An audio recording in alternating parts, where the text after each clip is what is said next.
Hello everyone, good evening.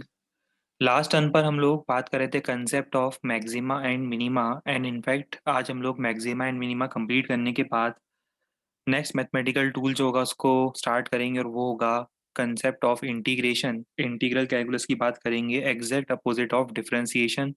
हमारे पास maths में एक टेक्निक और अवेलेबल होगी, और वो होगा इंटीग्रेशन। उसकी भी हम बात करेंगे, उसका भी डिस्कशन होगा। बट लास्ट टर्न का थोड़ा रिकैप याद दिला दें आपको। हम लोग बात कर रहे थे concept of maxima and minima की। तो आपको याद आ रहा होगा मैक्सिमा का मीनिंग क्या होता है। जब y की वैल्यू किसी एक पर्टिकुलर x पर जब किसी एक पर्टिकुलर x पर y की वैल्यू मैक्सिमम पॉसिबल होती है, तो ये इसको हम बोलते हैं मैक्सिमा ऑफ y। इसको क्या बोलते हैं? Maxima of y। ठीक है, ये मैक्सिमम पॉसिबल वैल्यू है y की। और यहाँ पर आपको याद है मैक्सिमा वाले पॉइंट पर कंडीशन क्या थी? जिस पॉइंट पर मैक्सिमा आता है उस पॉइंट पर स्लोप जीरो होता है। स्लोप क्या होता है? D y by d x. Slope क्या होता है? D y by d x. तो इसका मतलब d y by d x zero होना चाहिए। पर उससे पहले स्लोप पॉजिटिव था, उसके बाद स्लोप नेगेटिव है। मतलब एक्स बढ़ने के साथ साथ स्लोप पॉजिटिव से जीरो होके नेगेटिव हो रहा है। मतलब एक्स को तो बढ़ा रहे हैं पर स्लोप कम हो रहा है। एक्स बढ़ाकर स्लोप कम होने का मतलब क्या है?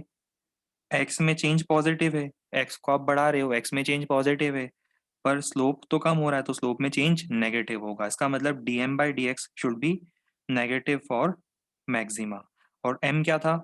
एम स्लोप होता है d y by d x.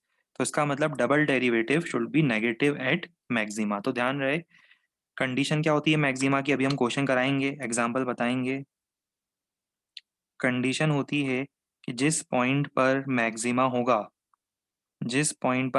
होगा उस पॉइंट पर d y by d x zero होगा, फर्स्ट डेरिवेटिव जीरो होगा, सेकंड डेरिवेटिव नेगेटिव होगा। First derivative zero, second derivative negative is condition for maxima. ठीक है। और मिनिमा की कंडीशन क्या होगी? मिनिमा की कंडीशन होगी first derivative zero and second derivative positive. इसको मैं एक साथ लिख देता हूं, आपको याद रह जाएगा।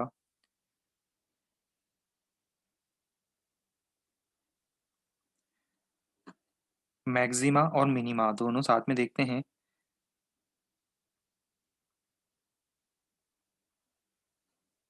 मैक्सिमा वर्सेस, इसको नोट मत करना, ये ऑलरेडी आपकी कॉपी में लिख चुके हैं हम लोग, है ना। बस साइड बाय साइड दोनों कंडीशंस में आपको एक्सप्लेन कर रहा हूँ। मैक्सिमा वर्सेस मिनिमा में सबसे पहली बात तो ग्राफ तो आपको क्लियर ही है। मैक्सिमा का मीनिंग क्या होता है, मिनिमा का मीनिंग क्या होता है। तो ग्राफ के अकॉर्डिंग अगर आप देखना चाहते हो तो ग्राफ के अकॉर्डिंग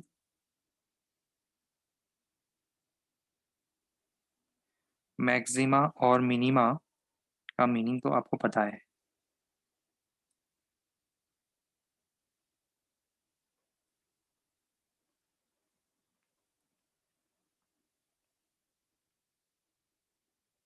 ये मैक्सिमा आ गया, यहाँ किसी पर्टिकुलर वैल्यू पर मिनिमा आ गया।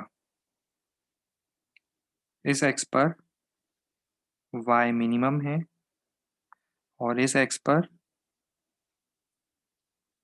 वाई मैक्सिमम है।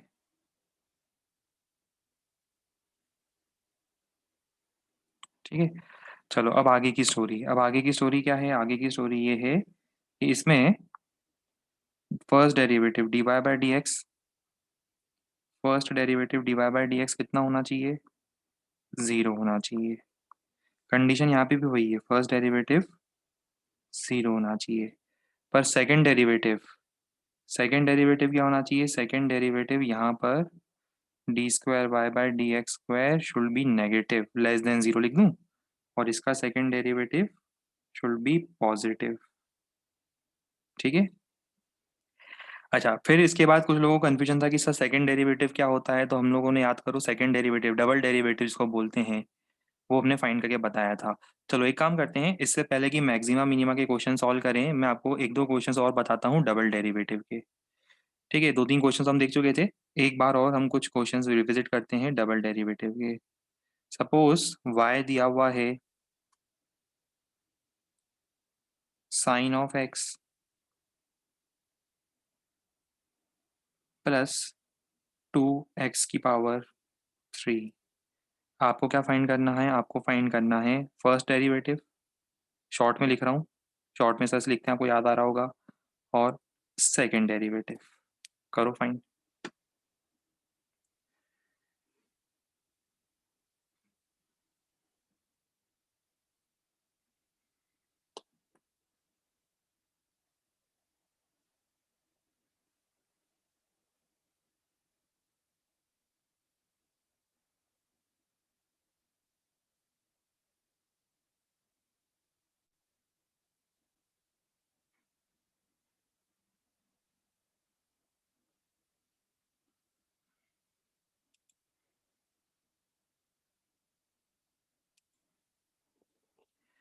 चलो सॉल्व करें अब।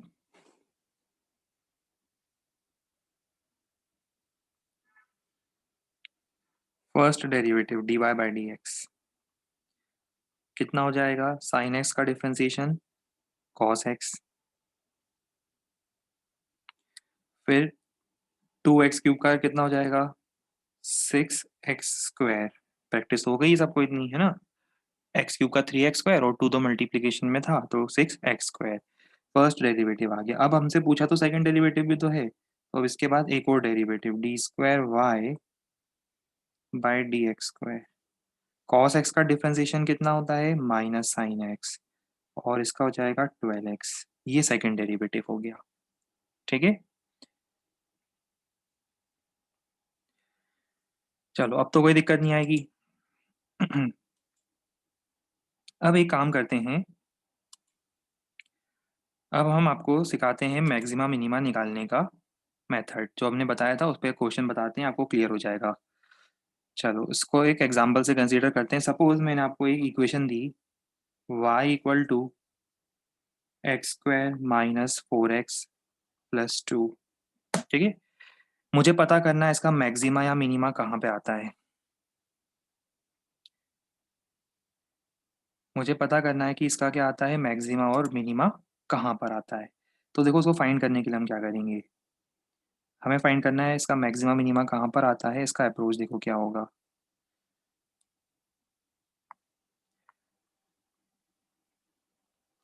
सबसे पहले जहाँ भी मैक्सिमा हो या मिनिमम, देखो सबसे पहले तो फर्स्ट डेरिवेटिव निकाल लो।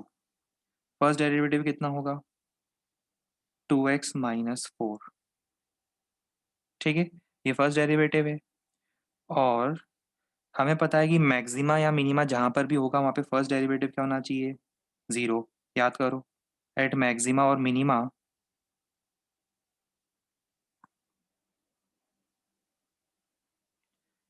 जिस भी पॉइंट पर मैक्सिमा या मिनिमा आएगा फर्स्ट डेरिवेटिव ज़ीरो होगा। ये तो बेसिक रूल बोलता है। इसको ज़ीरो कर दो, देखते हैं कहाँ ज़ीरो होता है ये। बताओ, 2x - 4 ज़ीरो कहाँ होगा? x = 2 पर। मतलब एक बहुत इंटरेस्टिंग बात पता चली हमें आज कि x = 2 पर ये जो y की वैल्यू है, ये या तो मैक्सिमम पॉसिबल होगी या मिनिमम पॉसिबल होगी। पर हमें कैसे पता चलेगा कि वो मैक्सिमम पॉसिबल होगी या मिनिमम पॉसिबल होगी? कैसे फाइंड करेंगे? डबल डेरिवेटिव की कंडीशन चेक करेंगे। अब इसको कर दो एक और बार differentiate. Check for double derivative की d²y/dx² कितना है। जरा बताओ, इसको भी डिफरेंशिएट करूंगा तो क्या मिलेगा मुझे? इसको डिफरेंशिएट करूंगा तो मुझे मिलेगा 2। कैसा है ये, पॉजिटिव या नेगेटिव? ये होता है पॉजिटिव। डबल डेरिवेटिव पॉजिटिव आने का मतलब d²y/dx² is greater than zero. तो ये तो एक ही कारण हो सकता है। इसका मतलब क्या हो जाएगा? मिनिमा। इसका मतलब y इज मिनिमम। कहाँ पर? At x = 2। ये जो x = 2 आया है, इस पे y की वैल्यू मिनिमम होगी। अब एक काम करें, मिनिमम वैल्यू निकाल के देखें कितनी आती है। देखो मिनिमम वैल्यू निकालेंगे कैसे। y = x² - 4x + 2 दिया हुआ है।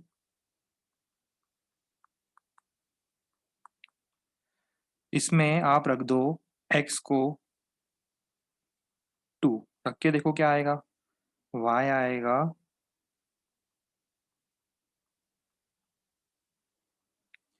कितना आता है ये, 4 - 8 -4 -4 + 2 -2। y आ रहा है -2।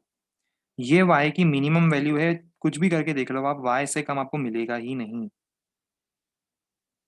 आप एक काम करो, रैंडमली आप इस इक्वेशन में, ये जो इक्वेशन दिख रही है आपको, ये वाली इक्वेशन देखो, रैंडमली आप एक काम करो, इस इक्वेशन में आपको जो भी एक्स अच्छा लगता है, जो भी एक्स अच्छा लगता है वो आप एक्स रख के देख लो। हर उस एक्स पर आपको वाई इससे तो ज़्यादा ही मिलेगा।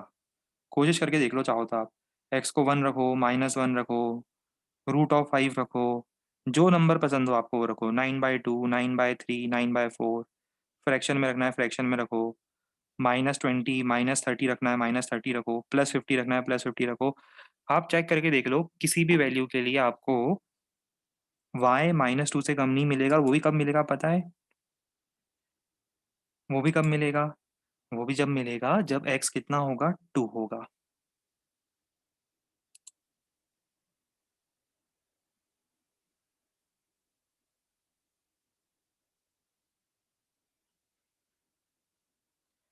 समझ में आ गया? अप्रोच क्लियर है? Good, very good, nice. चलो इसे नोट करना शुरू करते हैं, अभी और क्वेश्चन बताऊंगा आपको।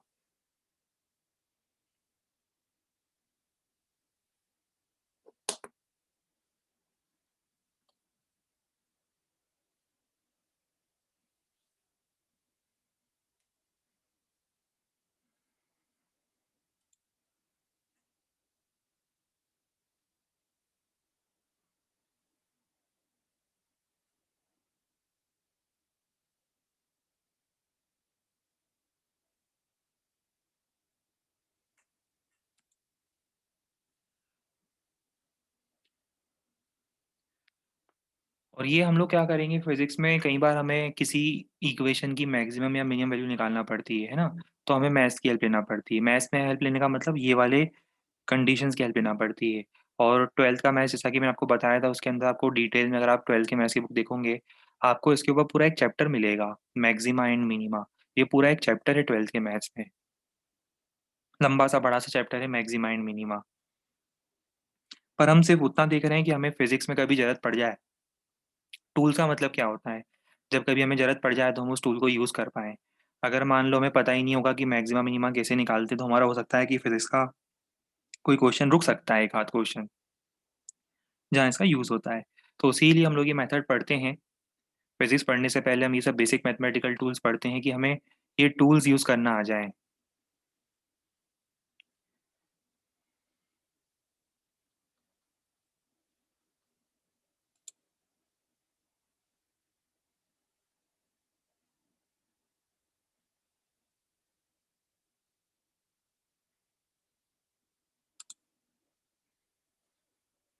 वाई मैक्सिमम कब रहेगा? अरे आप लोग तो यार 10th क्लास में क्वाड्रेटिक इक्वेशन वगैरह के बारे में पढ़ चुके हो ना। इन्फिनिटी पर होगा, रख के देख लो इनफाइनाइट वैल्यू। एक्स को जब इनफाइनाइट रखोगे तो वाई इनफाइनाइट होगा। और वैसे भी देखो, एक छोटी सी चीज बताओ, आप लोग सब चीज मुझसे पूछते हो, ये देखो जरा ग्राफ, ये मैक्सिमा मिनिमा वाला ग्राफ देखो, क्या दिख रहा है आपको इसमें? वाई कहाँ रुकेगा जाकर?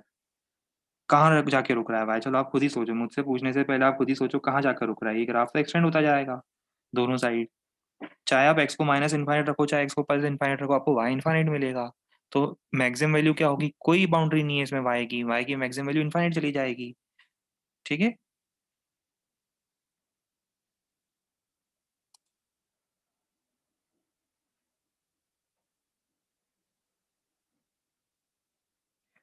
सेकंड डेरिवेटिव क्या होता है ग्राफ में? हमने बताया ना, rate of change of slope. Second derivative हमने ग्राफ में बताया था ना, स्लोप का भी रेट ऑफ चेंज होता है, वो rate of change of slope.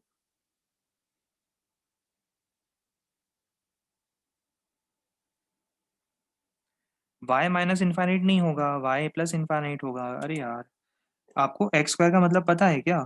X square का मतलब समझते हो? कभी मैथ सॉल्व किया है इससे पहले? कभी लाइफ में कभी मैथ देखा है?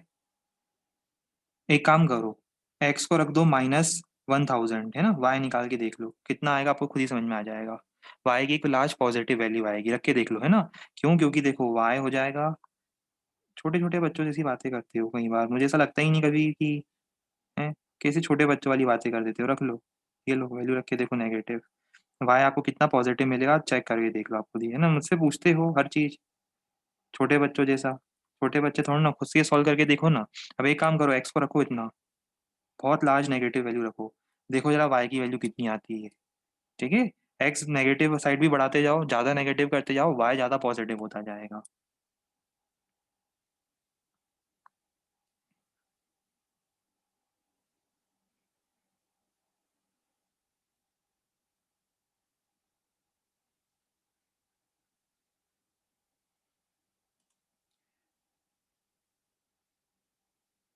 पहले ऐसा लग रहा है मुझे 10th क्लास पढ़ानी पड़ेगी, फिर उसके बाद हम लोग 11th क्लास पढ़ाएंगे। हैं? फिर हर चीज़ पूछते रहते हो।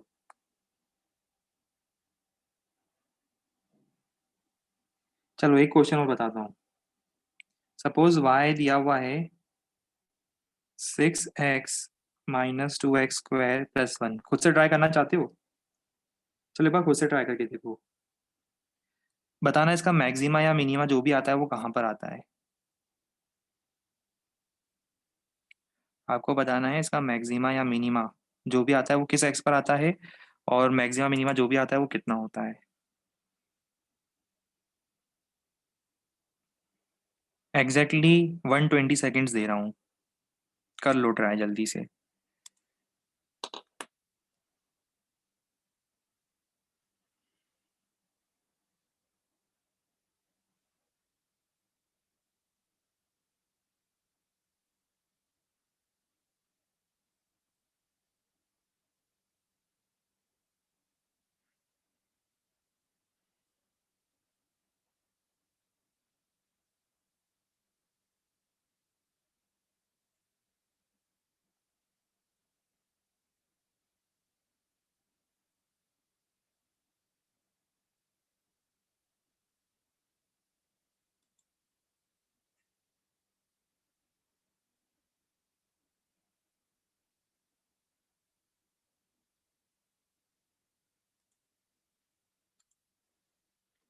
चलो अब सॉल्व करते हैं।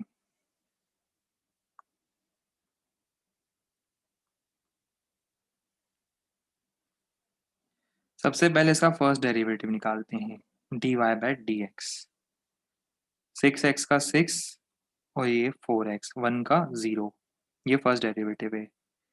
और मैक्सिमा हो चाहे मिनिमा हो कुछ भी हो, फर्स्ट डेरिवेटिव कितना होना चाहिए उस पॉइंट पर? 0 होना चाहिए। तो देखते हैं कि फर्स्ट डेरिवेटिव 0 आ कहाँ पर रहा है, कहाँ पर ये 0 होगा। हम फाइंड करना चाहते हैं कि ये वैल्यू जो है 0 कहाँ पर होगी। तो हमें पता चला कि ये वैल्यू 0 हो रही है 3/2, मतलब x जब 1.5 होगा। जब x 1.5 होगा, अभी तक हमें सिर्फ इतना पता चला है कि इस x के लिए या तो y विल बी मैक्सिमम या फिर मिनिमम। हमें ये नहीं पता कि मैक्सिमम होगा या मिनिमम, हमें बस इतना पता चला है कि अगर मैक्सिमम y या मिनिमम y में से कोई एक y आना है तो वो इसी पॉइंट पर आएगा जहां पर फर्स्ट डेरिवेटिव की वैल्यू 0 आने वाली है। अब अपन क्या करेंगे, चेक करेंगे कि उस x के लिए ये सेकंड डेरिवेटिव पॉजिटिव है या नेगेटिव, उस पॉइंट पर सेकंड डेरिवेटिव पॉजिटिव है या नेगेटिव है। सेकंड डेरिवेटिव निकालते हैं। d² y/dx², कहाँ गया dy/dx, ये रहा dy/dx। इसको फिर एक बार डिफरेंशिएट कर दो, तो 6 का डेरिवेटिव 0 और -4x का -4। मैं बता दूं जिन लोगों को ये नहीं पता हो, ये नेगेटिव वैल्यू है। अगर आपको इसमें भी कंफ्यूजन हो तो मैं आपको वो बता दूं कि इसको नेगेटिव वैल्यू बोलते हैं। इसका मतलब ये होता है कि ये हमें बताना चाह रहा है कि d²y/dx² इज लेस देन 0। और जैसे ही हमें पता चल गया कि ये लेस देन 0 है, आपको समझ में आ जाना चाहिए इसका मतलब y इज व्हाट। ये तो मैक्सिमा की कंडीशन है, तो इसका मतलब y is maximum possible at इस पर्टिकुलर x पर। अब हमें क्या फाइंड फाइंड करना है, y की मैक्सिमम वैल्यू फाइंड करनी है। पकड़ के लाओ y को, y कितना था 6x - 2x² + 1। और अब हम फाइंड करते हैं एट x = 3/2। निकालो y कितना आता है, y आता है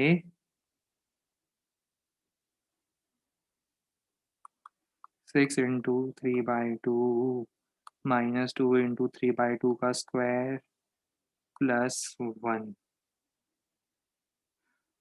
कितना आ रहा है ये, 11/2 आ रहा है। हाँ, 5.5, 11/2। इससे ज़्यादा कुछ भी करके देख लो, मेहनत कितनी भी कर लो, y इससे ज़्यादा आपको कभी इस इक्वेशन में मिलने ही नहीं वाला है। ट्राई करके देखना है, ट्राई करके देखो। एक काम करो, इस इक्वेशन में जो नंबर आपको पसंद आता है, आपके पसंद का कोई भी नंबर सेलेक्ट कर लो, मुझे मत बताना, मैजिक करते हैं अपन। चलो, जो भी आपके पसंद का नंबर है, चाहे वो आपका डेट ऑफ बर्थ हो, चाहे वो ईयर ऑफ बर्थ हो, चाहे आपके बेस्ट फ्रेंड का डेट ऑफ बर्थ हो, चाहे उसका उसका ईयर ऑफ बर्थ हो, जो भी आपको वैल्यू लगनी, जो भी नंबर आपको पसंद आता है, पॉजिटिव नंबर, या कई बार आपके मार्क्स नेगेटिव आते हैं टेस्ट में, अगर आपको नेगेटिव नंबर पसंद आता है, कोई भी नंबर उठा के रख लो, एक्स की कोई भी वैल्यू उठा के रख लो जो आपको अच्छी लगे। लास्ट टेस्ट में आपके फिजिक्स में जितने मार्क्स आए थे वो उठा के रख लो, ठीक है। जो भी आपको नंबर पसंद आता है वो नंबर आप इस इक्वेशन में रख दो एक्स पे। आपको वाई कुछ भी कर लो, इससे ज़्यादा तो 5.5 से ज़्यादा तो नहीं मिलेगा, और वो भी कब मिलेगा जब आप एक्स को कितना रखते हो, 3/2। अगर किसी ने एक्स 1.5 लिया है तो ही उसको वाई मैक्सिमम मिलेगा। इसका मतलब वाई मैक्सिमम कहाँ आएगा, एक्स इक्वल टू 3/2, 1.5 पर आएगा। 1.5 से ज़्यादा रख के देखो, एक्स को 2 रखो तो भी मतलब नहीं है, एक्स को 1 रखो तो भी मतलब नहीं है। ये वो पॉइंट है जिस पॉइंट पर ग्राफ फंक्शन अपना मैक्सिमा अटेन कर रहा है।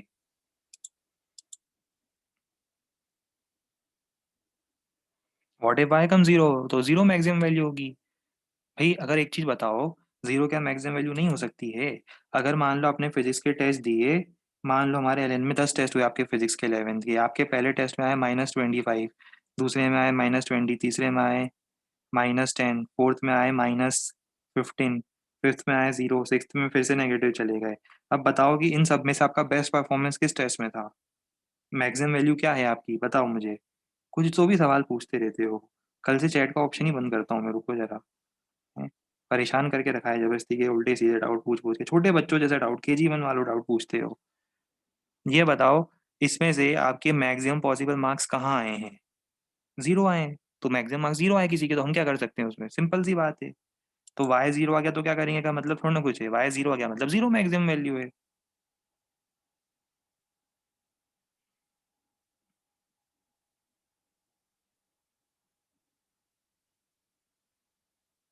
अगर सेकंड डेरिवेटिव भी जीरो आता है उसको हम पॉइंट ऑफ इन्फ्लेक्शन बोलते हैं, उसकी चिंता हम अभी नहीं करेंगे।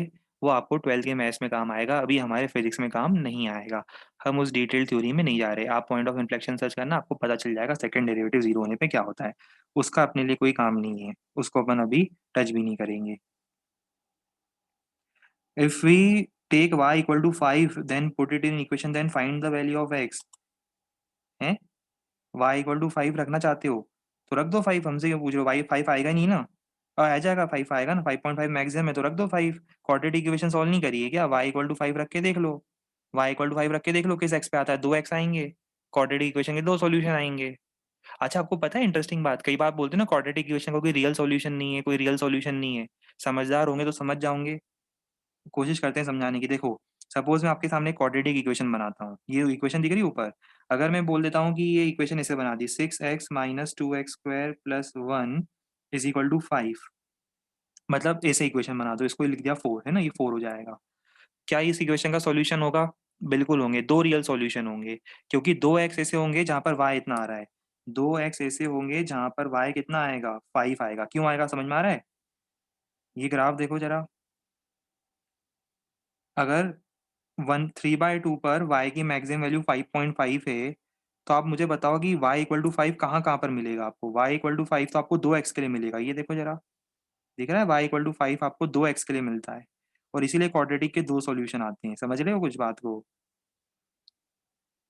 इसीलिए क्वाड्रेटिक के दो सॉल्यूशन आते हैं। पर अगर मान लो किसी ने आपसे बोला कि सॉल्व दिस क्वाड्रेटिक इक्वेशन, कहाँ गई इक्वेशन अपनी?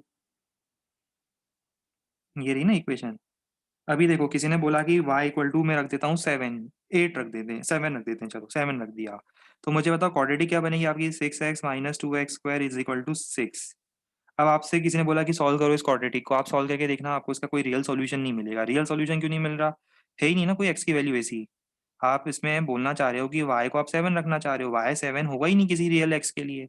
इसीलिए कई बार कोई क्वाड्रेटिक इक्वेशन होती है, इसका डिटर्मिनेंट आपको लेस देन जीरो मिलता है। समझ में आ रहा है कुछ? किसी का डिटरमिनेंट आपको लेस देन जीरो मिलता है कई बार, तो आप बोलते हो ना there is no real solution, वो इसीलिए नहीं होता है रियल सॉल्यूशन, ठीक है। बस अब इससे पहले कि मैं और डिटेल में जाऊं और आप कंफ्यूज हो जाओ और मेरी जान निकाल दो, मैं इसको यहाँ पर ही रोक देता हूँ, है ना। क्योंकि मुझे पता है आप लोग बहुत कंफ्यूज रहते हो, तो मैं अभी और कंफ्यूज नहीं करूंगा किसी को। इतना अगर समझ में आ गया तो अच्छी बात है, नहीं समझ में आया तो चिंता बिल्कुल नहीं करना है। कुछ नहीं समझ में आया, चिंता बिल्कुल नहीं करना है। ये अभी हम बेसिक मैथमेटिकल पोर्शन पढ़ रहे हैं, बहुत बेसिक लेवल का मैथ्स पढ़ रहे हैं जो हमारे काम आएगा आगे, ठीक है, फिजिक्स में। अब आगे देखते हैं।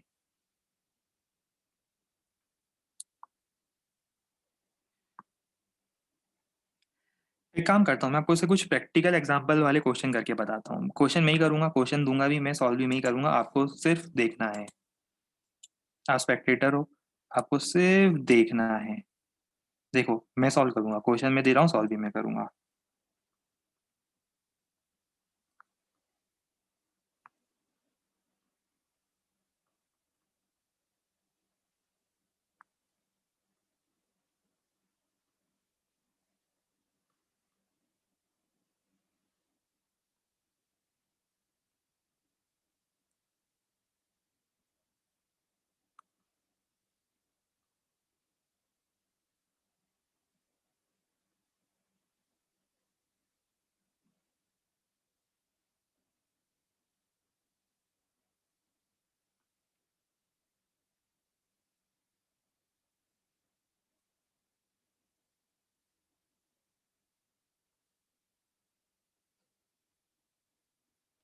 पहले मैं आपको क्वेश्चन समझाता हूँ। देखो एक इंटरेस्टिंग गेम आपने स्टार्ट किया, वो गेम क्या था? गेम ये था कि आपको एक ओपन फील्ड दे दिया गया। ओपन फील्ड समझते हो? मान लो आपको एक ओपन प्लेग्राउंड दे दिया, एक ओपन फील्ड दे दिया, और आपके पास एक थ्रेड है जिसकी टोटल लेंथ है 20 सेंटीमीटर। 20 मीटर मान लो, अभी सेंटीमीटर में दिया है, 20 मीटर मान लो, बड़ा थ्रेड है। आपको मैंने एक रोप दे दी, चलो 20 मीटर की एक रोप दी, और एक बड़ा सा ग्राउंड दे दिया मैंने आपको, एक मान लो गोल्ड माइन दे दिया आपको मैंने। ये पूरा जो एरिया है ना, ये पूरा एक एरिया गोल्ड माइन है। और आपको मैंने बोला एक थ्रेड दे दिया, एक थ्रेड दे दिया, थ्रेड की लेंथ है 20 सेंटीमीटर, 20 मीटर। वायर दे दिया, रोप दे दी 20 मीटर का, और आपसे कहा कि एक काम करो, इससे एक रेक्टेंगल बनाओ, और जितना एरिया रेक्टेंगल का आप एंक्लोज कर सकते हो उतनी गोल्ड माइन आपकी। तो आप क्या चाहते हो, मैक्सिमम से मैक्सिमम एरिया एंक्लोज करना चाहते हो या मिनिमम से मिनिमम एरिया एंक्लोज करना चाहते हो?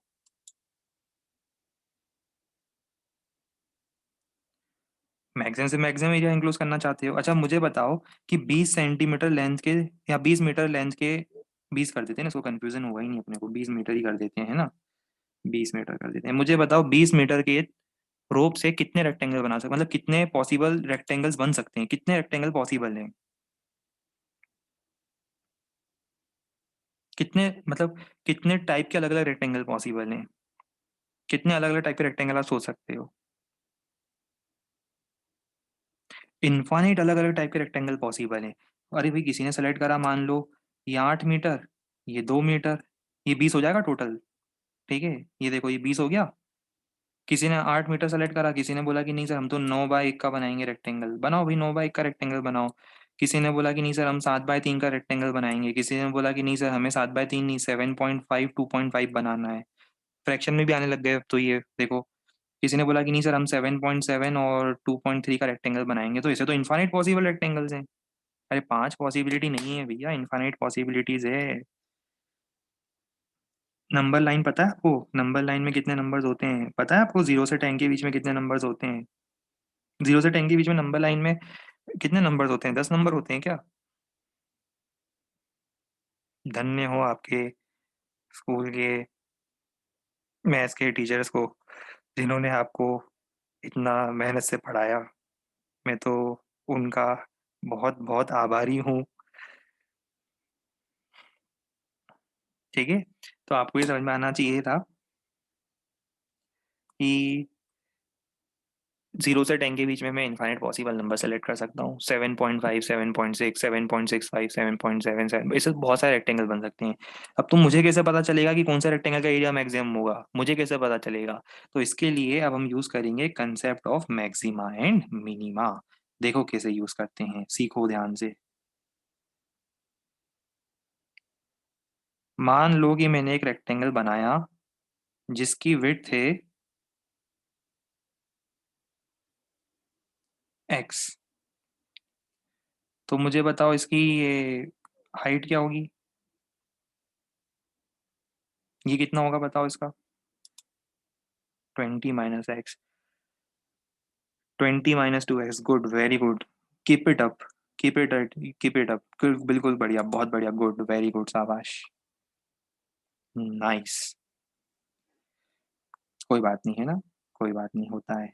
देखो क्या है कि सरकम जो पेरीफेरी है ना, इसकी पेरीफेरी है 20 मीटर। पेरीफेरी 20 मीटर होने का मतलब आधे रेक्टेंगल की लेंथ होगी 10 मीटर। ये जो आधा रेक्टेंगल दिख रहा है, ये आधे रेक्टेंगल हो गए, दो आधे आधे रेक्टेंगल हो गए। तो ये हो जाएगा x, तो ये बचा हुआ है 10 - x, ठीक है। ये क्लियर है, किसमें भी किसी को डाउट है अभी? हो गया क्लियर, अरे वाह, नाइस, वेरी गुड। चलिए तो हम आगे बढ़ सकते हैं अब, गुड, वेरी गुड। चलो, तो ये समझ में आ गया x और 10 - x कैसे लिखा मैंने, है ना। प्लीज 20 - x और इस तरह के उल्टे सीधे जवाब मत दिया करो। बहुत बुरा लगता है देखकर कि कोई 11th क्लास का स्टूडेंट कोई ऐसा लिखता है, ठीक है। चलो, एक x दूसरा 10 - x, मैं ही सॉल्व कर देता हूँ, इसलिए मैं ही सॉल्व कर रहा था। देखो एरिया बताओ इसका कितना होगा। एरिया निकालना आता है, एरिया होता है इतना, आराम से देख लो, चाहे कर लो कि हाँ सर ये एरिया इतना ही आता है। ये एरिया, कौन सा एरिया, ये वाला एरिया।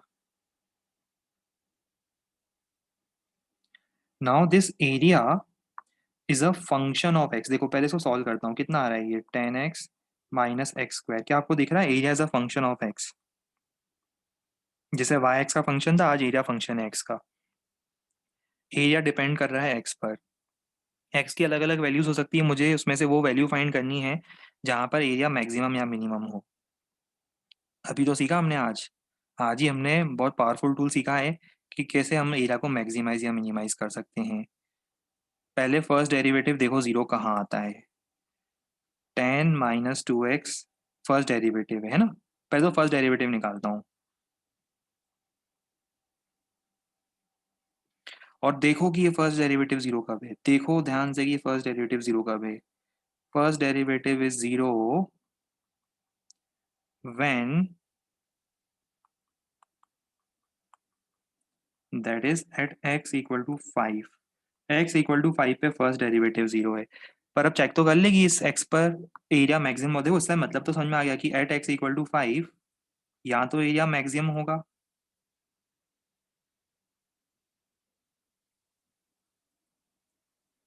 या मिनिमम होगा, आर पार का मुकाबला है। पर अब पता कैसे चलेगा कि मैक्सिमम है या मिनिमम है, उसके लिए हमारे पास मैथ्स में कंडीशन है सेकंड डेरिवेटिव की। अभी सेकंड डेरिवेटिव चेक करेंगे। सेकंड डेरिवेटिव कहाँ गया, ये डेरिवेटिव देखो, फर्स्ट डेरिवेटिव है इतना, सेकंड डेरिवेटिव इसको एक और बार डिफरेंशिएट करो, कितना आएगा, -2। ये है नेगेटिव। नेगेटिव का मतलब, नेगेटिव का मतलब दैट इज वाई मतलब area is maximum at x = 5। और इसके बाद आपसे पूछा जाए कि मैक्सिमम पॉसिबल एरिया क्या होगा, कैसे निकालोगे मैक्सिमम पॉसिबल एरिया। ये एरिया का इक्वेशन आया था, 10x - x²। Area is equal to 10x - x²।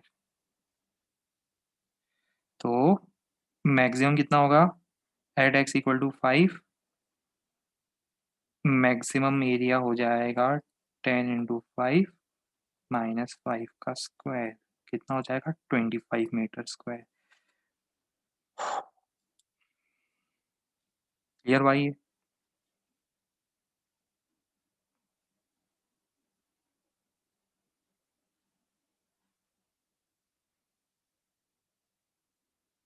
Square is a special type of rectangle. Geometry का बेसिक मीनिंग ये होता है, ज्योमेट्री में स्क्वायर जो होता है it is a basic type of rectangle. Rectangle का ही एक टाइप है, तो उसको हम स्क्वायर तो है ही, पर वो रेक्टेंगल भी कंसीडर करेंगे। आपने बचपन में छोटे थे तब पढ़ा है स्क्वायर और रेक्टेंगल के बारे में, कि स्क्वायर भी रेक्टेंगल होता है पर रेक्टेंगल स्क्वायर नहीं होता है। पढ़ा है ना ये, गुड, नाइस, वेरी गुड। अच्छा, वैसे मेरे पास इसका एक दूसरा मेथड भी है, पर रिस्क नहीं लूंगा।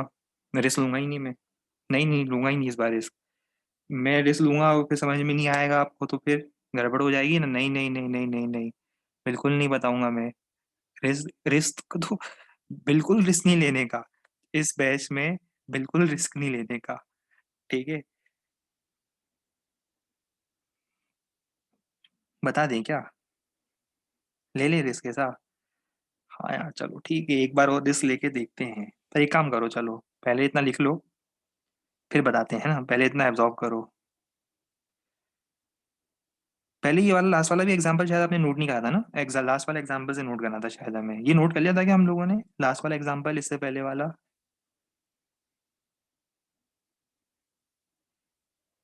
मेरे को याद नहीं आ रहा है, एक काम करो स्क्रीनशॉट ले लो, अगर नोट नहीं किया था स्क्रीनशॉट ले लो। ठीक है, स्क्रीनशॉट ले लिया, फोटो लेते जाओ।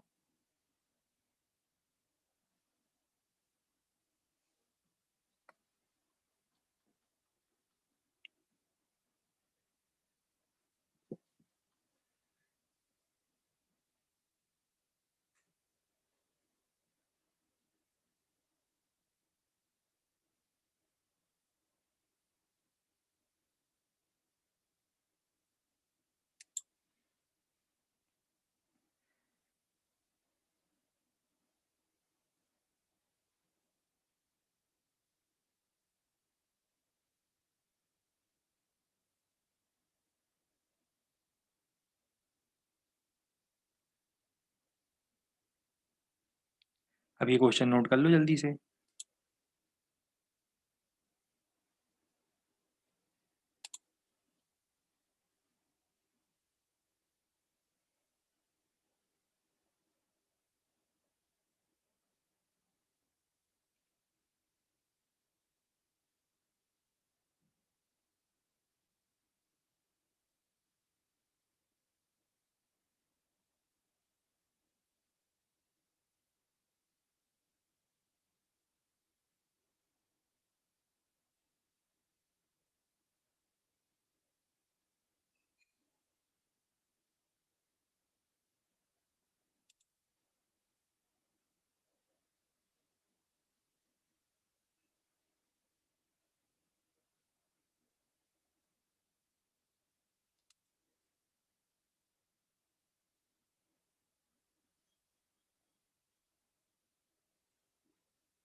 अच्छा, वैसे 0 से 100 के लेवल पर 50-60% तो समझ में आ रहा है, मैक्सिमा मिनिमा क्या होते हैं, क्यों मैक्सिमा मिनिमा की जरूरत पड़ सकती है हमें कभी इंजीनियरिंग में। वैसे आप लोगों ने कभी 9-10 में ये यूज़ तो नहीं किया होगा मैक्सिमा मिनिमा, पर समझ में आ रहा है कि क्यों जरूरत पड़ सकती है इसकी फिजिक्स में, है ना?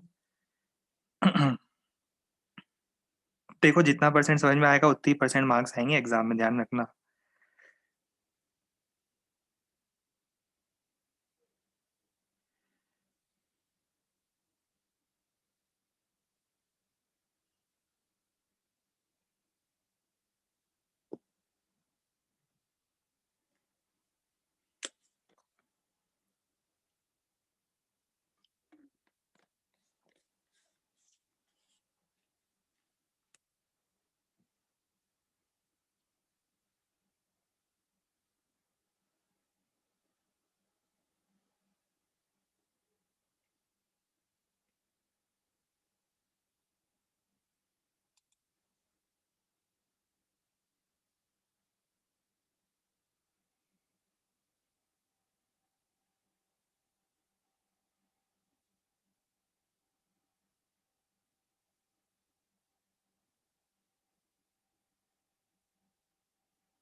डन।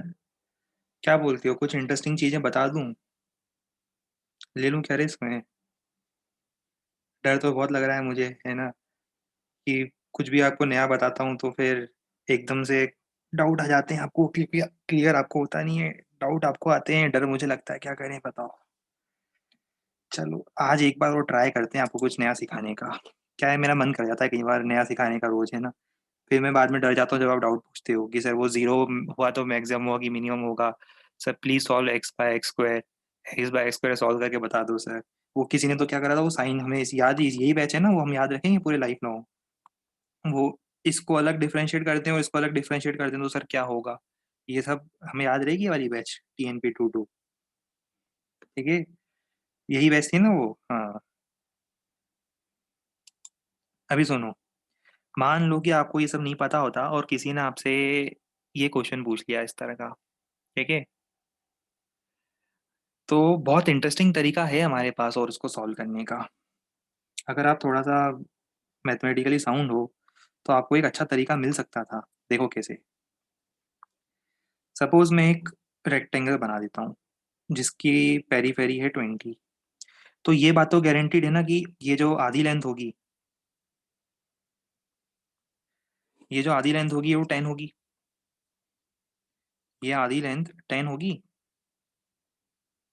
चलो, 10 को मुझे दो पार्ट में डिवाइड करना है। अच्छा मुझे बताओ, अगर मुझे 10 रुपए को दो पार्ट में डिवाइड करना है, 10 रुपए को दो लोगों में डिवाइड करना है, 10 रुपए को मुझे दो लोगों में डिवाइड करना है, तो क्या मैं ऐसा बोल दूं कि अगर एक को, वैसे इसका दो इक्वल पार्ट कितने होते हैं? दो इक्वल पार्ट 5 होते हैं। पर अगर इसको 5 में से x कम मिला है तो उसको 5 में से x ज्यादा मिला होगा।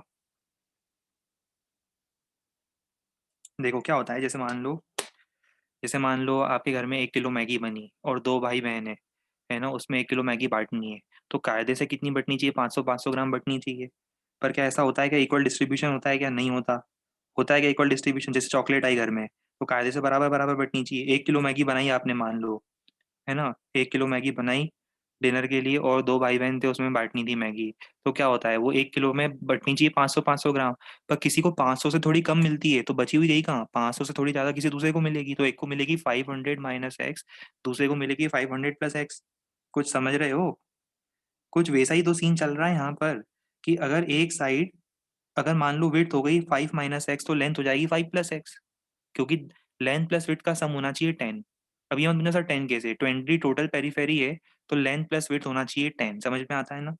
ठीक है। तो ये होना चाहिए एक 5 + x, एक होना चाहिए 5 - x, एक थोड़ा सा कम होगा, एक थोड़ा सा ज्यादा होगा। तो स्टोरी तो यहीं तो इंटरेस्टिंग हुई थी। स्टोरी यहीं पे तो इंटरेस्टिंग हुई थी, क्योंकि मैथ्स है ही इतना इंटरेस्टिंग सब्जेक्ट कि मैं क्या बताऊं। कि देखो, एक मान लो 5 - x है, दूसरा है 5 + x। जरा मुझे बताओ कि ये एरिया कितना होगा।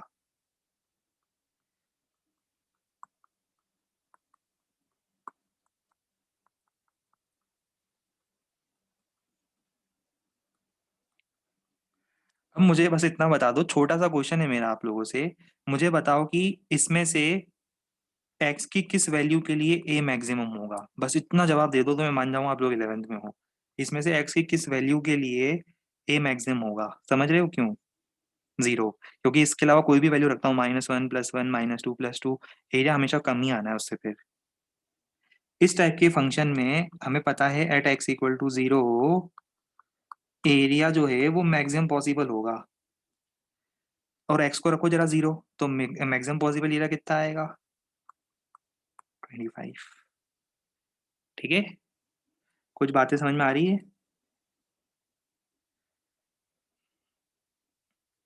अगर देखो समझ में आ रहा है तो फिर मैं एक और इंटरेस्टिंग चीज और बताऊं, नहीं तो फिर अपन दूसरे क्वेश्चन पर चले जाते हैं। चलो, इंटरेस्टिंग चीज ये थी। पर पहले तुम देखो, ये तो बताओ मजा आ भी रहा है नहीं आ रहा है? पता चला मजा ही नहीं आ रहा, बोर हो रहे हो बैठे बैठे, लास्ट क्लास से वेट कर रहे हो कि सर कब क्लास अटेंड करेंगे, कब हमें डिनर पे जाने का मौका मिलेगा, मैगी खाने का मौका मिलेगा, तो फिर अपन क्वेश्चन करके कंप्लीट करें पहले पूरा काम। चलो ठीक है, तो एक काम करते हैं। चलो थोड़ा और कुछ बता ही देते हैं, चलो इन्फॉर्मेशन दे ही देते हैं अब, है ना? अब आपको मैंने क्वेश्चन दिया था अभी शुरू में कि वो ऐसी गोल्ड माइन है पूरी, इस गोल्ड माइन में आप एक थ्रेड लेके गए हो, ठीक है, आप इस गोल्ड माइन में थ्रेड लेके गए हो और आपसे कहा गया है कि मैक्सिमम पॉसिबल एरिया आपको बनाना है। पर देखो क्वेश्चन में ध्यान से देखो, मैंने क्या लिखा था, रेक्टेंगल। मैंने लिखा था ना रेक्टेंगल का मैक्सिमम पॉसिबल एरिया कितना हो सकता है। पर मान लो आपके पास कोई बाउंडेशन नहीं है, आपको बस एक पेरीफेरी ड्रॉ करनी है। तो पेरीफेरी तो ऐसे भी ड्रॉ हो सकती थी 20 मीटर से। अब कैसे पता कि किसका एरिया ज़्यादा होगा किसका एरिया कम होगा? तो एक चीज़ इंटरेस्टिंग बता दूं आपको, एक इंटरेस्टिंग बात बताऊं आपको। फॉर अ गिवन पेरीफेरी, एक बहुत इंटरेस्टिंग पॉइंट होता है मैथ्स का, काफ़ी कम लोग यूज़ करते हैं इसको, मैं आपको बता रहा हूँ। फॉर अ गिवन पेरीमीटर बोल दो, पेरीफेरी बोल दो, जो भी बोलना चाहते हो बोल दो।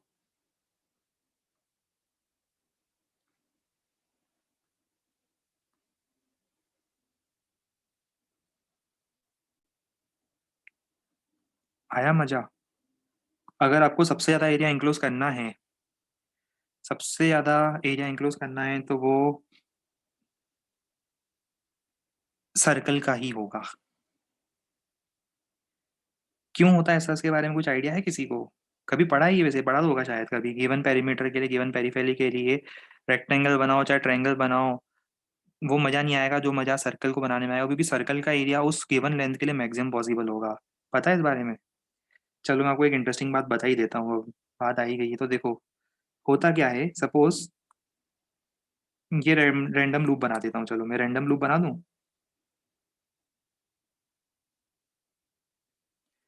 बिल्कुल रैंडम लूप बनाया, बहुत ही रैंडम लूप बनाया। अभी देखो क्या होता है, जब तक मेरे पास इस लूप में ऐसे दो पॉइंट्स मिलते हैं जिन पर सेम टेंजेंट बन जाए। देखो ऐसे दो पॉइंट्स मिल रहे हैं जिन पर सेम टेंजेंट बन रही है, देख रहे हो? ये दो पॉइंट्स हैं जिन पर सेम टेंजेंट बन रही है।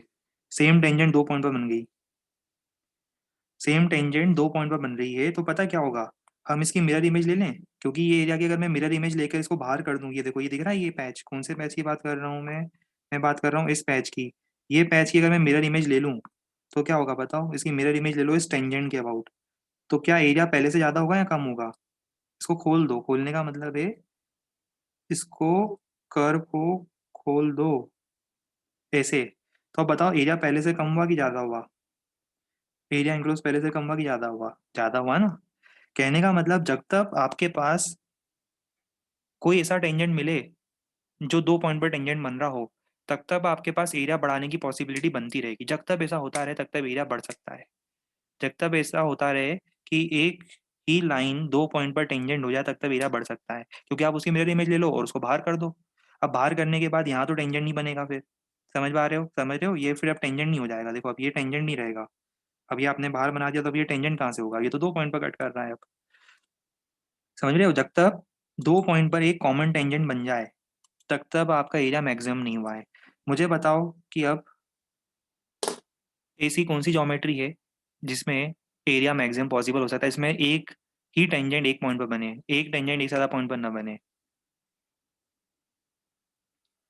कुछ बात समझ रहे हो? सर्कल। वैसे एलिप्स भी होता है, उसके लिए फिर एडवांस मैथ चाहिए मुझे। वैसे एलिप्स भी होता है, मैं आपको अभी इसमें नहीं जाऊंगा। अभी मैं आपको थोड़ा ब्रीफ इंट्रोडक्शन दिया है, आपको थोड़ा थोड़ा समझ में आ रहा होगा मैं इसका रिलेवेंस। ज़्यादा डिटेल में नहीं जाऊंगा क्योंकि अभी आपने एलिप्स के बारे में ज़्यादा पढ़ा नहीं है। एलिप्स भी ऐसा होता है जिसमें एक पॉइंट पर अपन एक टेंजेंट बना सकते हैं, राइट? वो दूसरे पॉइंट पर इंटरसेक्ट नहीं करेगा, पर अभी अपन इसको सर्कल मान के चलेंगे। ठीक। चलो, तो ये इंटरेस्टिंग पॉइंट था, आपको ये याद रखना है कि गिवन पेरीमीटर के लिए circle has the maximum possible area. बस इतना याद रख लो, it is more than sufficient. अब अपन आगे बढ़ते हैं। एक क्वेश्चन और है जो मैं आपको करके बता देता हूँ।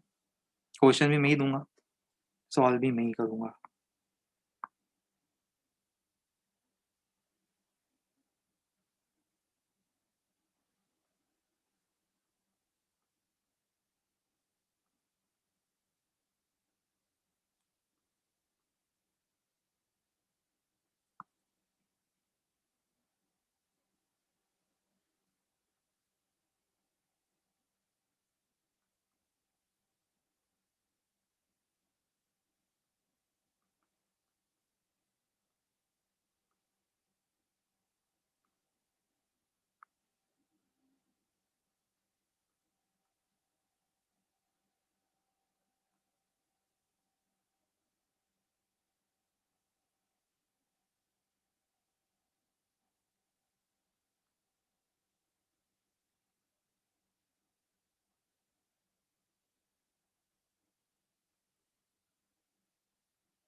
एक काम करते हैं, इसको कोन ना लिखते हुए ऑफ द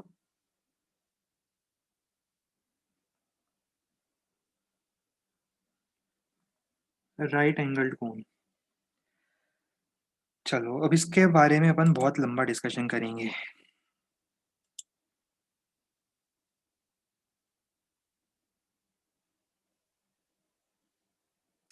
इस पर अपन लंबा चौड़ा डिस्कशन करेंगे, पहले अपन क्वेश्चन समझते हैं। सबसे पहला क्वेश्चन मैं आपसे ये पूछना चाहता हूँ कि एक राइट एंगल ट्रायंगल है जिसकी हाइपोटेन्यूज की लेंथ 1 सेंटीमीटर है। राइट एंगल ट्रायंगल बना दें अपन एक राइट एंगल ट्रायंगल बनाते हैं जिसकी हाइपोटेन्यूज की लेंथ है 1 सेंटीमीटर। ये 1 सेंटीमीटर हाइपोटेन्यूज हो गया। इसको हाइपोटेन्यूज बोलते हैं, इसकी लेंथ है 1 सेंटीमीटर। ठीक है, ये 90 डिग्री। मुझे बताओ ऐसे कितने ट्रायंगल पॉसिबल हैं, एक दो तीन, कितने ट्रायंगल ऐसे हो सकते हैं जिनमें हाइपोटेन्यूज की लेंथ 1 सेंटीमीटर हो। राइट एंगल ट्रायंगल की बात कर रहा हूँ।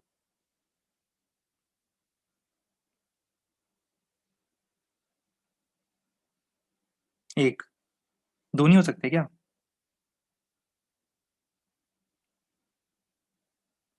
अच्छा, एक ही होगा। मैं दो बना दूँ तो? दो बना दूँ तो क्या करूँगी? दो राइट एंगल ट्रायंगल ऐसे बना दूँ जिसमें अच्छा वन ही होगा। पूरा कॉन्फिडेंस है अपने ऊपर। अच्छा। हम्म।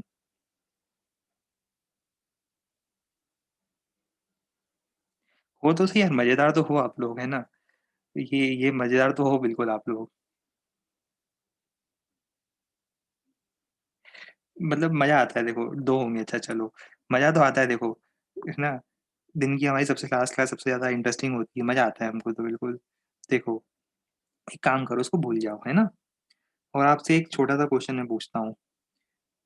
आपके घर में एक वॉल है, इस तरह से एक वॉल है, और नीचे एक ग्राउंड है। इनके बीच में कितना एंगल बनता है? 90 डिग्री बनता है। एक काम करो, 1 मीटर की रॉड देखी कभी? 1 मीटर की रॉड ली, 1 मीटर की वुडन स्टिक, 1 मीटर की वुडन स्टिक लो, और उसको यहाँ रख दो। बताओ इस ट्रायंगल का हाइपोटेन्यूज कितना होगा? ये राइट एंगल ट्रायंगल बन रहा है क्या? इसका हाइपोटेन्यूज कितना है?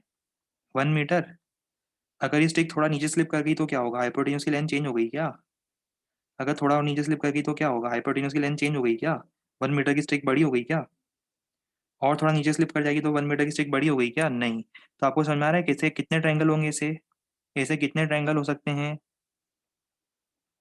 There can be infinite possible triangle, right angle triangle जिनका हाइपोटेन्यूज 1 हो। इनफाइनाइट पॉसिबिलिटीज हैं।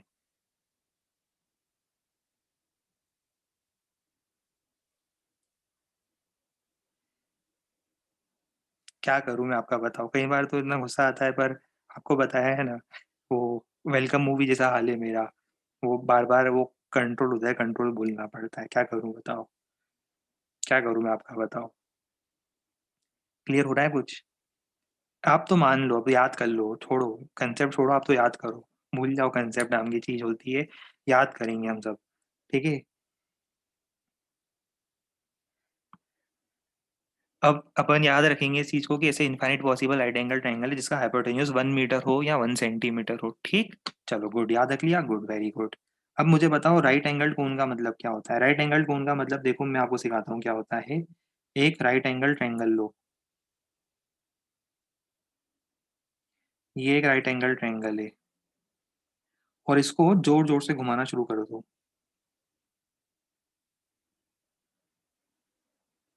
इस एक्सिस के अबाउट जोर जोर से घुमाना शुरू करो, देखो क्या बनेगा। ट्रायंगल को घुमाने से क्या बनेगा? रेक्टेंगल बन जाएगा। अच्छा।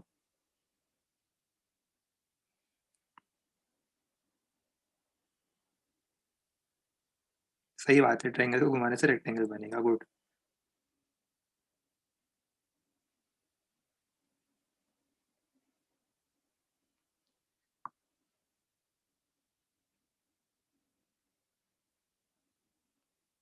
शायद मेरे ही कंसेप्टों में कुछ कमी रह गई होगी। हो सकता है मुझे मेरे स्कूल में गलत पढ़ाया गया होगा।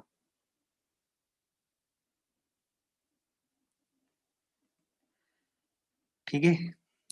अब मेरे स्कूल वाले तो मुझे ये पढ़ाया था, अब मैं क्या करूँ बताओ। अभी इसको ऐसा मान लो कि ये कौन बनता है, ठीक है?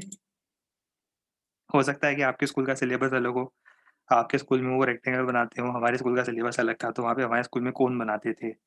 अब इसके बाद ये कोन पता है कैसा कोन होता है? इसको बोलते हैं राइट एंगल्ड कोन। राइट एंगल्ड कोन का मतलब होता है कि बेस का जो एरिया होता है और हाइट होती है इस टाइप से, उसका जो वर्टेक्स वाली लाइन होती है, वर्टेक्स वाली लाइन बेस के एरिया के परपेंडिकुलर होती है। मतलब वर्टेक्स से सेंटर को ज्वाइन करने वाली लाइन जो है, वर्टेक्स से उसके वर्टेक्स से बेस के सेंटर को ज्वाइन करने वाली लाइन बेस के परपेंडिकुलर होती है राइट एंगल्ड कोन। अब देखो आपसे कहा गया है कि आपको पता करना है कि मैक्सिमम पॉसिबल कितना वॉल्यूम बन सकता है कोन का। कोन का मैक्सिमम पॉसिबल कलर करते हैं पहले तो हम इसको, कौन सा कलर अच्छा लगेगा? ब्लू ट्राई करते हैं।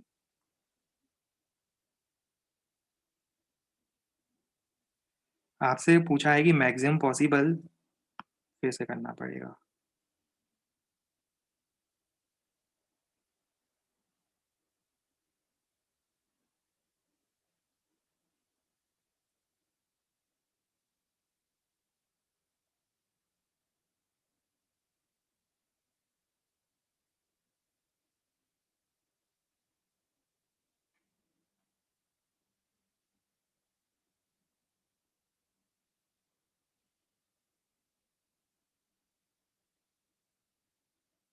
एक और बेहतरीन आइडिया आया है कि ये कलर अलग रखते हैं और ये कलर थोड़ा डार्क करते हैं, तो कॉम्बो में मज़ा ही आ जाएगा बिल्कुल। एक तरफा डायग्राम बनेगा फिर।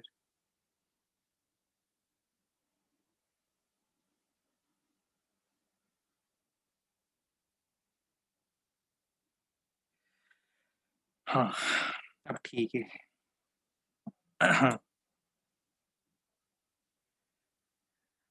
अब देखो हम क्या बताना चाह रहे थे। अब हम ये बताना चाह रहे थे कि राइट एंगल ट्रायंगल को घुमा के कौन बना। अब आपको पता करना है कि मैक्सिमम पॉसिबल कितना कोन का वॉल्यूम हो सकता है with the help of a right angle triangle having, with the help of a right angle triangle having hypotenuse of length 1 centimetre. ये 1 सेंटीमीटर था, ठीक है। अब देखो मैं क्या करूंगा, ध्यान से देखना। मैं मान लेता हूँ उसकी हाइट है एक्स, हाइट एक्स मान ली मैंने, चलेगा? हमें हाइट तो ना पता, बेस बता सकते हो कितना होगा?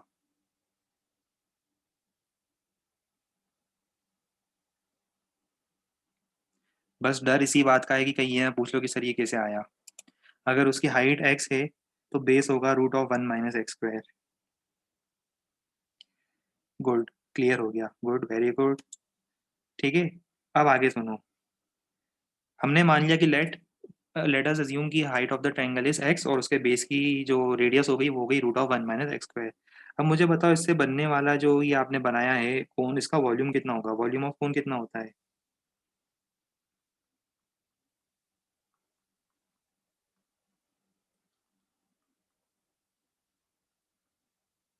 1/3πr²h।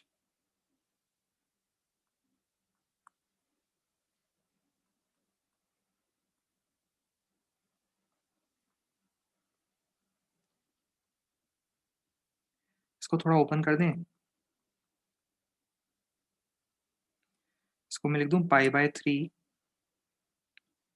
x-π/3 x³।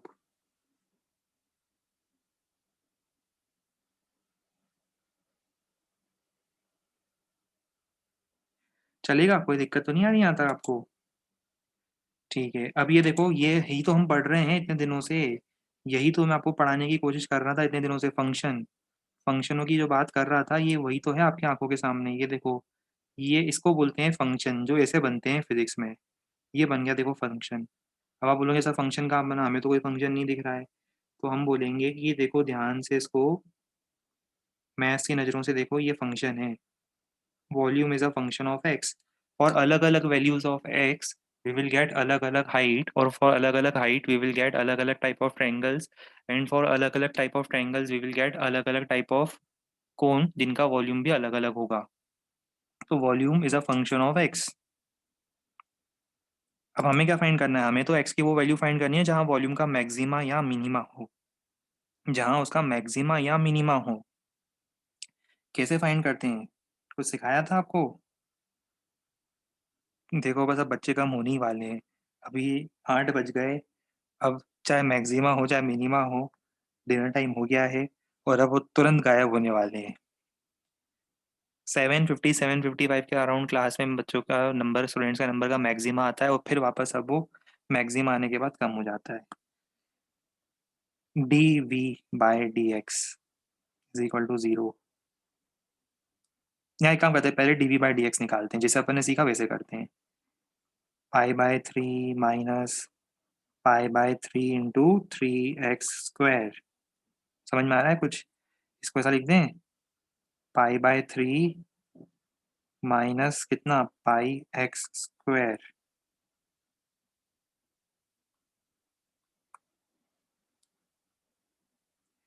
ये है dv/dx। बताओ dv/dx 0 कब होगा? अब ये dv/dx इज 0 क्योंकि मैक्सिमम मिनिमा की कंडीशन है ना, हमें वो एक्सपाइंड करना है जब ये 0 होता है। कब होता है? 0 व्हेन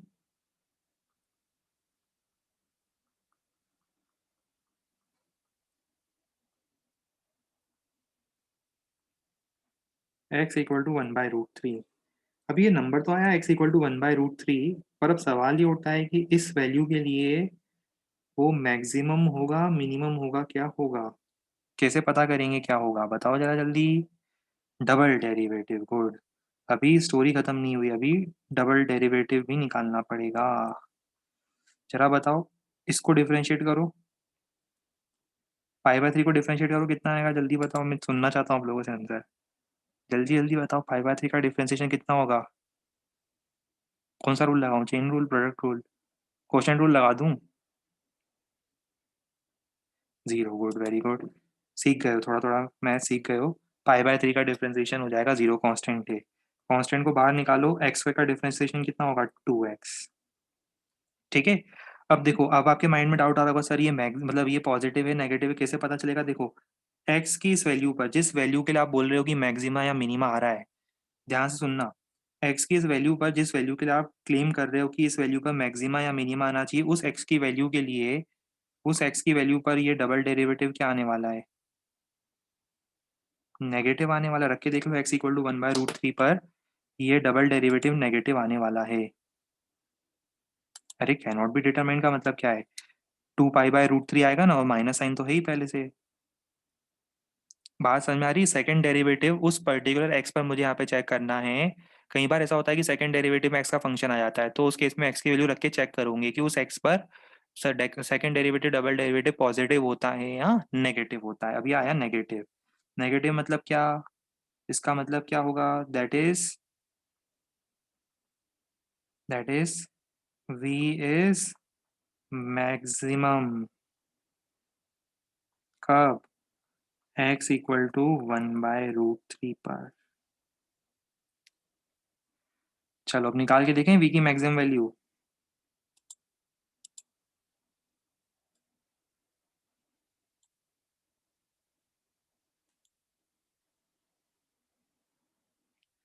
वॉल्यूम कितना लिखा था हमने? वॉल्यूम लिखा था,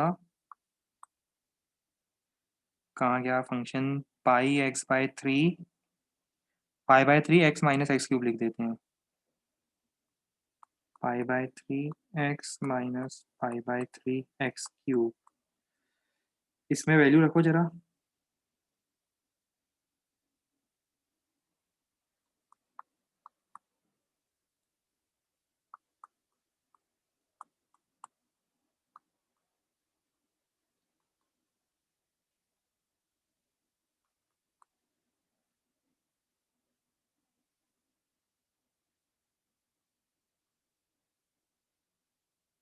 यूनिट क्या आएगी? Centimetre cube. यूनिट मत बोलना,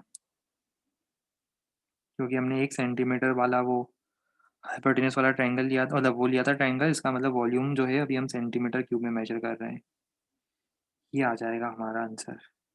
ये अब आपका बिना मैक्सिमा मिनिमा के कंसेप्ट के पॉसिबल नहीं था निकालना। ये यूज होता है, सेकंड यूज है डिफरेंशिएशन का। अभी नोट करना शुरू कर दो।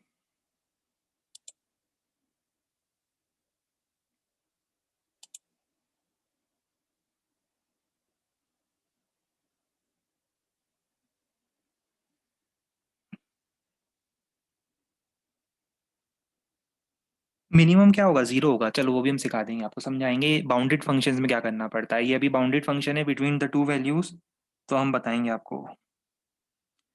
पहले आप इतना नोट कर लो, मिनिमा को मैक्सिमा में कन्वर्ट नहीं कर सकते, मैक्सिमा को मिनिमा में कन्वर्ट नहीं कर सकते। मैं आपको सिखाऊंगा। आप थोड़ा सा, आप वैसे समझदार होना चाहिए था, आपका लॉजिक लग जाना चाहिए था इतनी देर में तो इस चीज़ पर। कोई बात नहीं, मैं आपको सिखाऊंगा। चलो मैक्सिमा मिनिमा में, अब जैसे ये मैक्सिमा आया, किसी ने पूछा मिनिमम वॉल्यूम कितना होगा, हालांकि पूछना ही नहीं चाहिए था आपको मिनिमम वॉल्यूम कितना होगा। समझ में आना चाहिए जीरो होगा, टेंडिंग टू जीरो होगा। क्यों होगा वो भी मैं चलो सिखा दूंगा आपको। सिंपल बात है ना यार। आप एक एक काम करो, एक ट्रायंगल ऐसा लो, कितनी छोटी सी तो बात है, उसमें क्या सिखाऊंगा मैं, बताओ आपको। एक काम करो, एक्स की वैल्यू याद है, ये ट्रायंगल लिया था मैंने। पूरा पढ़ाने के बाद कोई लॉजिक लगाना ही नहीं चाहता है और सब इंजीनियर बनना चाहते हैं। ये लो, ये ट्रायंगल था। मुझे बताओ दो एक्सट्रीम केस क्या होंगे। एक एक्सट्रीम केस होगा, एक्स की वैल्यू बताओ किस रेंज में होगी। आप बताओ एक्स की वैल्यू किस रेंज में होगी। अगर मैं आपको बोलता हाइपोटेन्यूज वन है तो एक्स की वैल्यू किस रेंज में होगी। एक्स की वैल्यू कुछ भी कर लो, जीरो तो वैसे होनी नहीं चाहिए, जीरो भी कर दो, चलो जीरो कर दो आप। जीरो से वन के बीच में ही रख सकते हो, उससे ज़्यादा तो रख नहीं सकते हो, जीरो से कम ही रख सकते हो। समझ में आ रहा है? समझ में आ रहा है? जीरो से वन के बीच में इस फंक्शन को क्यों रखूंगा मैं, एक्स को मैं जीरो से वन के बीच में क्यों रखूंगा, जीरो से इन्फिनिटी। हाय राम, हाइपोटेन्यूज वन है, जो ट्रायंगल बनेगा हाइपोटेन्यूज वन है, तो जो ट्रायंगल बनेगा उसकी हाइट मैक्सिमम पॉसिबल वन हो सकती है, मिनिमम पॉसिबल जीरो हाइट का ट्रायंगल बना सकते हो आप। जीरो से वन से ज़्यादा कैसे हो सकता है एक्स, सोचो आप खुद ही। जब आप 1 सेंटीमीटर का हाइपोटेन्यूज ले रहे हो, तो उसका जो साइड होता है वो 1 सेंटीमीटर से कम होगा। ठीक है? जीरो से वन समझ में आ रहा है? अब मुझे बताओ कि एक्स इक्वल टू जीरो पर पहला ट्रायंगल बनाओ, कैसा बनेगा। एक्स इक्वल टू जीरो पर ये ट्रायंगल ऐसा बनेगा। Almost x equal to zero पर ये ट्रायंगल ऐसा बनेगा, दिख रहा है? जरा मुझे बता, एक्स इक्वल टू जीरो पर ये जो ट्रायंगल बनेगा, इसको घुमाने से जो कोण बनेगा, वो ऑलमोस्ट चपटा बनेगा, फ्लैट बनेगा। उसका वॉल्यूम कितना होगा, जीरो होगा। मतलब अगर आप ग्राफ बना रहे हो, पूरा मैं सिखाना पड़ जाएगा आपको यार। कुछ ट्राई नहीं करना चाहते हो, कुछ लॉजिक नहीं लगाना चाहते हो। कैसे करूं मैं, बताओ कुछ भी।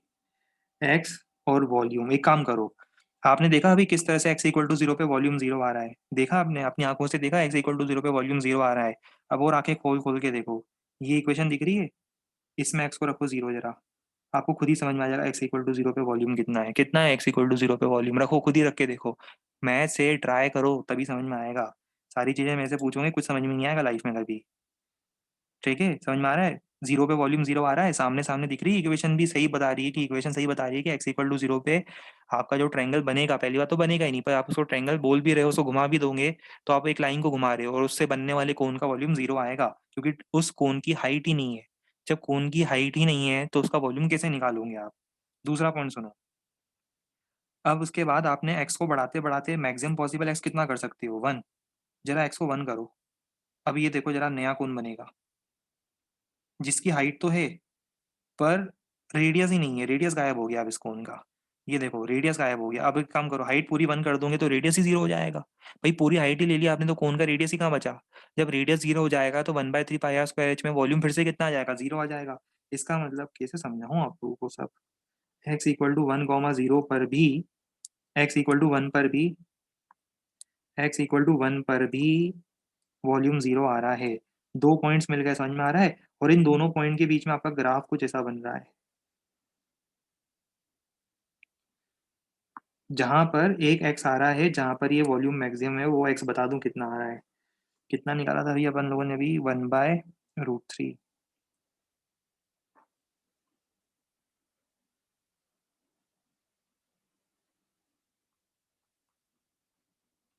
इस एक्स पर ये जो वॉल्यूम आ रहा है, इसका मैक्सिमम आ रहा है। अब आपसे कोई पूछता है कि इसमें मिनिमम वॉल्यूम कितना होगा, जीरो होगा।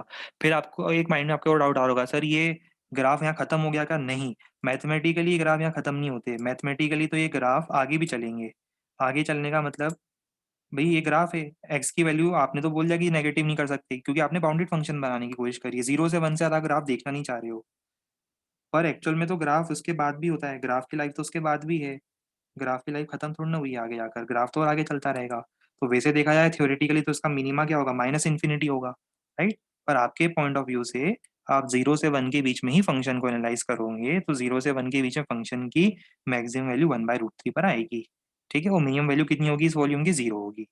ये होता है मैक्सिमा मिनिमा। आप ज़्यादा टेंशन मत लो और मुझे ज़्यादा टेंशन मत दो, ठीक है? जितना बताया बस उसमें अब खुश रहो। काफ़ी बता दिया वैसे मैंने।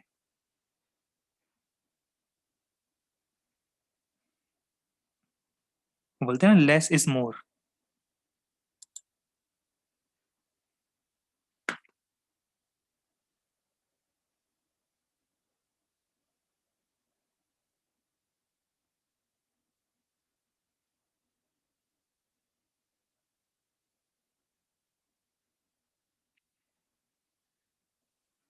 अब तो मैं सोच रहा हूँ कि सब्जेक्ट ही चेंज कर लूँ अपना। अब मैं सोच रहा हूँ कि सब्जेक्ट चेंज करके ऑर्गेनिक या इनऑर्गेनिक में से कुछ एक पढ़ाने लग जाऊँ।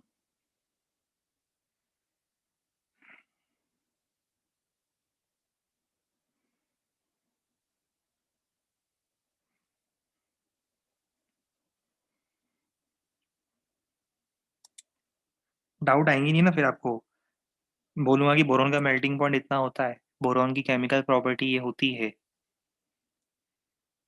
x = 0 और x = 1 सेंटीमीटर एक्सेप्शन होता है।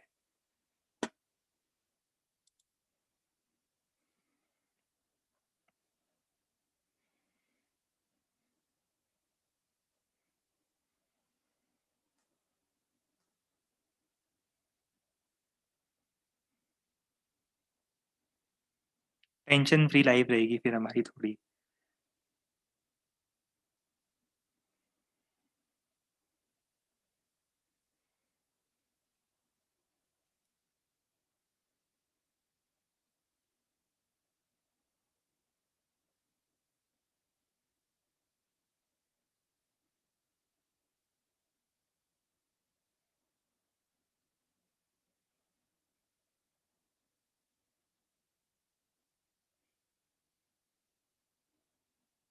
सोशल साइंस, अरे नहीं है वो, हमें क्या है ना, हिस्ट्री और वो सिविक्स पसंद नहीं था। ज्योग्राफी तो पसंद था, हिस्ट्री सिविक्स पसंद नहीं था। तो वो तो मुश्किल है सोशल पढ़ा पाए हम। वो याद नहीं हो पाता था हमसे, वो तो नहीं पढ़ा पाएंगे हम। हिस्ट्री याद करने में बहुत मेहनत लगती थी।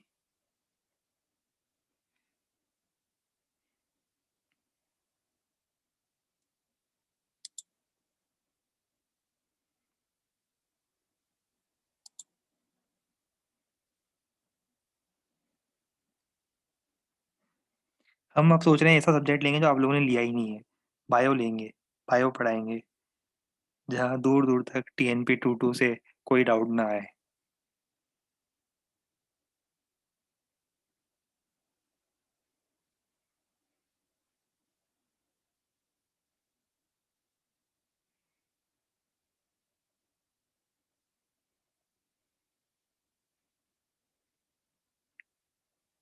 स्क्रॉल अप नहीं करेंगे अब हम। हमने क्या कहा था आपको पहले? पहले फोटो लिया करो, पहले स्नैपशॉट लिया करो, फिर लिखना बैठा करो। स्क्रॉल अप तो नहीं करेंगे अब हम बिल्कुल भी।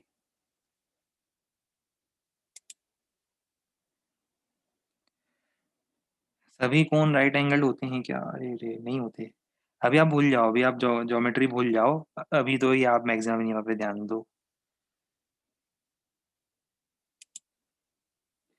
कौन आपने कहीं और देखे हैं कभी? इस टाइप के कौन भी होते हैं। इसको क्या बोलोगे? इसको कौन नहीं बोलोगे क्या? ये भी तो कौन है। इसमें प्रॉब्लम क्या आ रही है कि सेंटर जो है, ये जो सेंटर है और ये जो है, इनको ज्वाइन करने वाली लाइन 90 डिग्री एंगल नहीं बना रही है। समझ में आ गया? अभी 90 डिग्री एंगल था, उसको बोलते हैं राइट एंगल टू।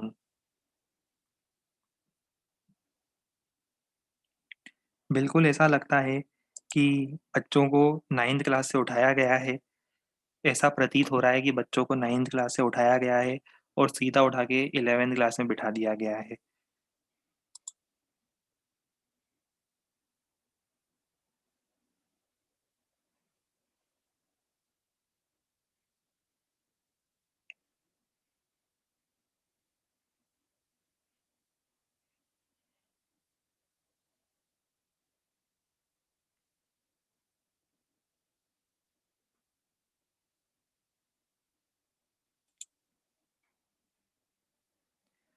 लिखते जाओ, पूरा लिख लो जल्दी से। अच्छा, इसके साथ अब हम नेक्स्ट रन का भी आपको पहले ही बता दें क्या करने वाले हैं नेक्स्ट रन पर हम लोग। नेक्स्ट रन मतलब अपना कब है? कल ही है ना? हाँ, रेगुलर है, कल है। कल हम लोग स्टार्ट करेंगे इंटीग्रेशन। क्या क्या स्टार्ट करेंगे अपन? इंटीग्रेशन। एक छोटा सा काम करना है आप लोगों को मेरे लिए। बहुत छोटा सा काम दे रहा हूँ आप लोगों को। और छोटा सा काम ये है कि अपना जो मॉड्यूल है उसमें इंटीग्रेशन के बेसिक फॉर्मूले दिए हुए हैं। 10-11 फॉर्मूले, जैसे अपने डिफरेंशिएशन के पढ़े थे वैसे ही 10-11-12 फॉर्मूले इंटीग्रेशन के दिए होंगे। ठीक है, वो फॉर्मूले आपको ना याद करने हैं। क्या करने हैं? याद करने हैं। नोट मत करना कॉपी में, अभी क्लास में मैं लिखवाऊंगा। जो जरूरी जरूरी फॉर्मूले होंगे वो मैं लिखवाऊंगा, बस वो 11-12 फॉर्मूले याद करने हैं आपको। और एक खास बात नोट करना, जब आप वो फॉर्मूले देखोगे आपको लगेगा कि डिफरेंशिएशन के फॉर्मूले और इंटीग्रेशन के फॉर्मूले एक दूसरे के अपोजिट हैं। एग्जैक्टली एक दूसरे के बिल्कुल अपोजिट दिखेंगे। तो ये आपका इतना सा होमवर्क है। पहला होमवर्क ये हुआ। दूसरा होमवर्क बता दूं क्या है? दूसरा होमवर्क आपका ये है कि बिगनर बॉक्स कौन सा था, 3 और 4 और 5, 3, 4, 5, जिसमें से 3 तो डिफरेंशिएशन वाला था शायद, जितना मुझे याद है। 3 डिफरेंशिएशन वाला था, वो तो हो गया होगा। 4 वाला मैक्सिमा मिनिमा था, कर लेना ट्राई। 5 वाला रेट ऑफ चेंज वाला था, वो तो मैंने पहले ही बोल दिया था आपको कि वो पहले ही कर सकते हो, पर अभी किसी ने नहीं करा हो, कोई बिजी चल रहा हो अपने लाइफ में, तो वो भी अब कर ले। तो 3, 4, 5, 3, 4, 5 ये आपको कंप्लीट करने हैं। ठीक है, इतना आपको कंप्लीट करना है।